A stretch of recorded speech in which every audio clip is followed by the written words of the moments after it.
Within the church's pastoral ministry, the church is a mother, and she has a heart that is very, very attuned to the needs of her children. She takes the Father's love expressed mercifully through the sacraments, through the teaching, through the pastoral ministry.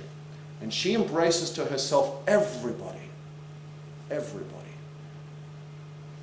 And one of the ways that is done is through these two movements, very much connected to each other, which is courage, which began about 30 years ago in New York, and it is a ministry, an outreach, a support, seeking to bring the full expression of Christian love based on our human nature for those who experience in themselves same-sex attraction. And that's an international and pontifically endorsed movement.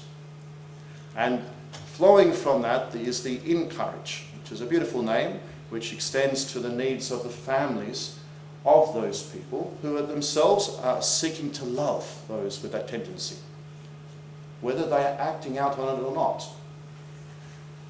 And what we seek to do, the priests who assist, anyone who calls themselves Christian, anyone who's baptized, all of us, don't just look at the guys at the front with the dress or the dog collar, no. Don't just sit there and think, well, I'm glad that someone's doing something to help these people. We are all people in need, and the church uses every single person who's baptized to provide friendship, love, understanding, forgiveness, and acceptance. And now don't misquote me and say that the other Father Paul wouldn't have talked about accepting intrinsically evil. When I say acceptance, first, please focus on the person. Go straight to the heart before you talk about the actions that a person may participate in voluntarily or involuntarily. Please be very, very careful to make these distinctions. Because when a topic like this evokes a lot of emotion, there's very often confusion. You take a topic like abortion or something as intimate as sexuality or divorce and remarriage, they touch us deeply and they flow into the entirety of our lives. So we need to be very aware. I have had many, many people who have disclosed to me their inner struggles in this area about same-sex attraction.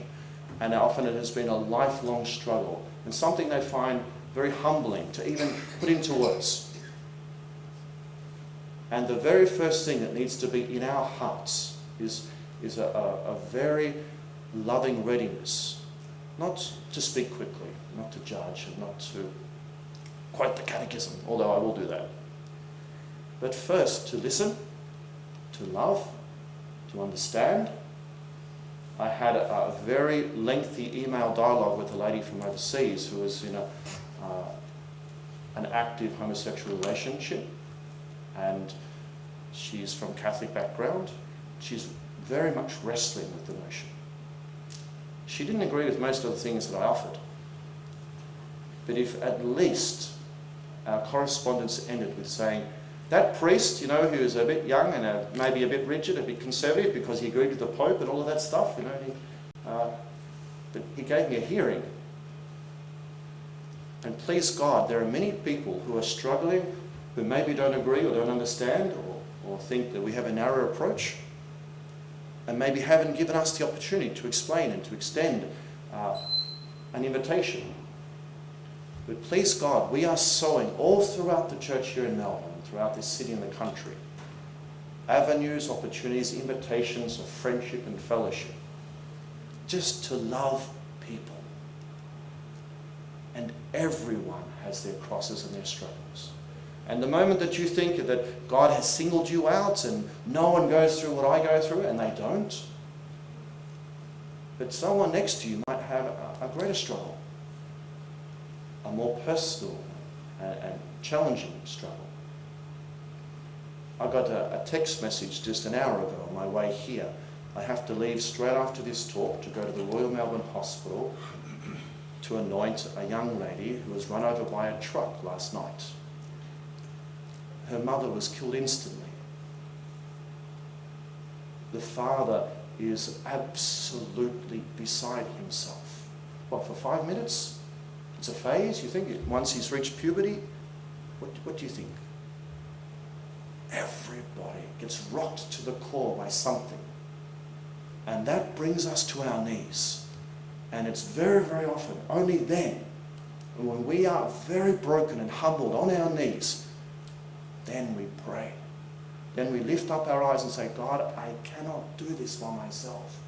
And it forces us to get help, to get advice, to seek the counsel of those who know better than we do, to go to experts, especially people who not just know their stuff, but that love.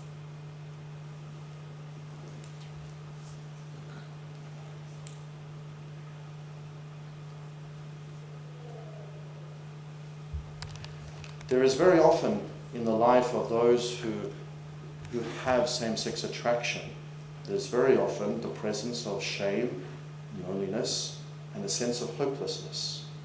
And the Church does say in her catechism that this inclination constitutes for many people a real trial, something that is very often misunderstood. And it is connected many times with sexual addiction and drug and alcohol abuse and depression and anxiety. These are things that are not always the lives of everybody struggling with this tendency, but commonly, a person who struggles in this way, it's not the only struggle that they have, but not always the case. So we should always be very slow to make generalizations, but at the same time, we don't help anyone by ignoring what is observable. There is the case that even perhaps up to 40% of men and women with same-sex attraction have had the experience of sexual abuse as a child. And it has been my experience in speaking with many people that there have been significant events that have been in the past of the person, of course, have been brought through into the present. And when you have the occasion of people saying, and this is not uncommon, that this is not a choice, this is something I have always felt or wrestled with or felt inclined towards, but it's not presumed that a person one day necessarily, in their 20s or 30s, just chose a particular path in this regard. If we trace back what are very often antecedents, we have the presence of environmental factors often that have constituted a destabilization in a person's development. And within the family, and especially in role relationships, there is, in effect, approximately twice as many occasions of where same-sex attraction takes place for men as it would be for women. And I think there would be definitely a direct connection between the serious crisis and the absence of fatherhood present in young men who very much have the opportunity of having some bonding identification with their mother. But as we are aware, there is a tremendous absence of paternal presence in the rearing of a child. And very, very often this is connected with a young man's struggle not actually to be male, because he is male, but to understand, to express, and to really grasp his masculinity, which he grows into. There's a real question of integrity here. And don't be too quick again, as I often another word of caution, to go looking into psychoanalyze people and to even looking towards ourselves too deeply. That's not the first purpose. It's just to help us to be aware. We need to be aware very much.